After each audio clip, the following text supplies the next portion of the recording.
Yaqin ukamiz Muhammad Rasul. Ozgina ehsonlari bor ekan. Alloh qabul qilsin uka. Iloyim. Aka, Alloh o'zi yaxshilik bersin.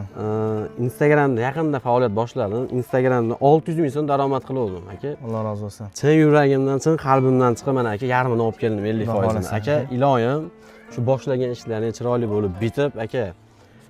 Hammamiz shu narsalarga sabab bo'laylik. Xudo xolasa. Mashina burish akaxonlar bir-birimiz taniymiz. Men sizlar taniyman, hoji akalar.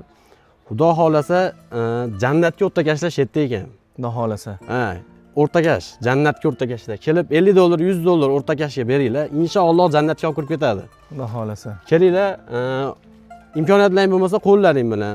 Bo'lmasa mana bitta odam bir kunda hech brigadir ishlaydi, ertaga katta ishlari bor ekan, g'ish urishar ekan, kelib hashar qilib yoki o'sha hashar qiladigan odam bilan birga kelib, bilaman ishlaring ko'p, vaqtlaring yo'q. Lekin ozgina e'tibor qilinglar jannat o'rtakashlariga. Xudo xolasa. Ehsoni katta kichigi yo'q. Alloh rozi bo'lsin. Kelinglar, sizlar ham hasharamizda ishtirok etinglar. Xudo xolasa aka, Instagramdan qilgan daromadimdan olib berib turaman aka. O'zim kelib mehnat qilolmasam ham, lekin qilgan daromadimdan imkoniyat darajasida oilamdan orttirib aka olib kelib berib turaman aka. Alloh rozi bo'lsin. Xursand bo'ldik. Hammalangdan rozimiz. Mashina burish akalar, kelinglar aka. Xudo xolasa. Kutamiz, kelinglar.